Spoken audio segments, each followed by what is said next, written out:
Special falooda, खजूर juice, basundi, lassi, पेंड्या चौक, Vijapur waste, Solapur.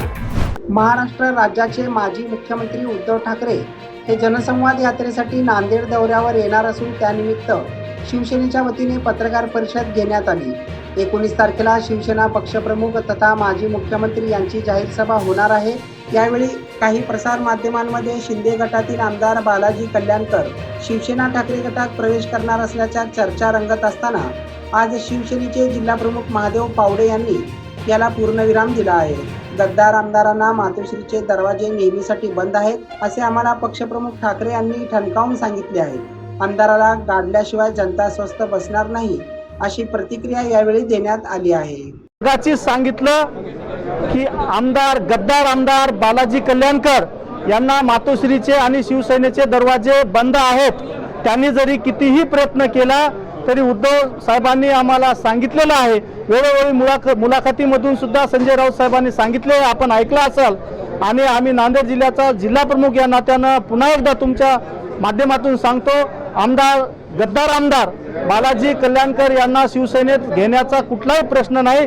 आज जरी वर्तमानपत्रामध्ये बातम्या आल्या असतील, बालाजी कल्याणकर गद्दार हे येण्याचा प्रयत्न जरी करीत असतील तर शिवसैनिक हे सहन करणार आहे आणि त्याला मातोश्रीचे दरवाजे कायमचे बंद आहेत। आज त्याला भुईपैता सपाट झाली। आज तुम्ही बघितलं असेल, मी मागे सुद्धा एक वेळेस बोललो होतो की गद्दार आमदार बालाजी कल्याणकर यांनी पोलीस प्रोटेक्शन काढावं, जनता त्याला अजिबात रस्त्यावर फिरू देणार नाही। आणि काल आचारसंहिता लागल्याच्या नंतर त्याचं पोलीस प्रोटेक्शन निघालं आणि आज त्याची गाडी फोडण्याचं काम हे केलं। हे रोष आहे, हे रोष याच्या पुढेही व्यक्त होईल, वेळोवेळी जास्तीचा रोष त्याच्यावर व्यक्त होईल। कारण ही गद्दारी आणि ज्यांनी मराठा समाजाचा एकही प्रश्न विधानसभेत मांडला नाही, हा रोष आहे आणि हा रोष मराठा समाजाचा आहे, शिवसैनिकाचा आहे। गद्दारी केलेलं कुणाच्याही पचनी पडलं नाही आणि भविष्यातही पडणार नाही। आमदाराला गाडल्याशिवाय ही जनता आता उत्तरची स्वस्थ बसणार नाही। माननीय उद्धवजी ठाकरे यांचा जनसंवाद दौरा हा नांदेड एअरपोर्ट हा उद्या सकाळी एअरपोर्ट येथे आहे आणि तिथून सकाळी 10:30 वाजता ते हिंगोली लोकसभा मतदारसंघामध्ये जनसंवाद दौऱ्यासाठी जाणार आहेत।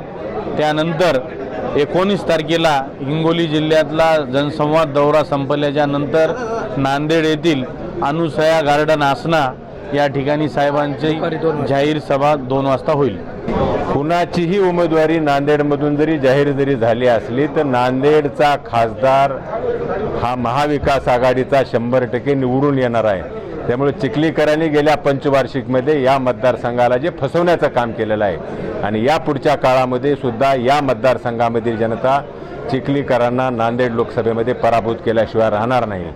आणि या पुढच्या काळामध्ये जरी अशोक चव्हाण साहेब भारतीय जनता पार्टीमध्ये प्रवेश केला, अशा पद्धतीचं वातावरण जर निर्माण केलं असलं, परंतु भारतीय जनता पार्टीमध्ये या ठिकाणी 3 गट आहेत। एक जो निष्ठावंतांचा पहिला गट जो वर्षानुवर्षे भारतीय जनता पार्टीचं काम करणार आहे, दुसरा चिखलीकरांचा गट आहे, तिसरा अशोक चव्हाण साहेबांचा गट आहे। आणि जर इथल्या मतदारसंघात जर चित्र बघितलं, चिखलीकरांच्यावर या मतदारसंघामधले लोकप्रतिनिधी, जनता, मतदार प्रचंड नाराज असून त्यांना या निवडणुकीमध्ये पराभवाची धूळ चारल्याशिवाय नांदेडचा मतदार राहणार नाही।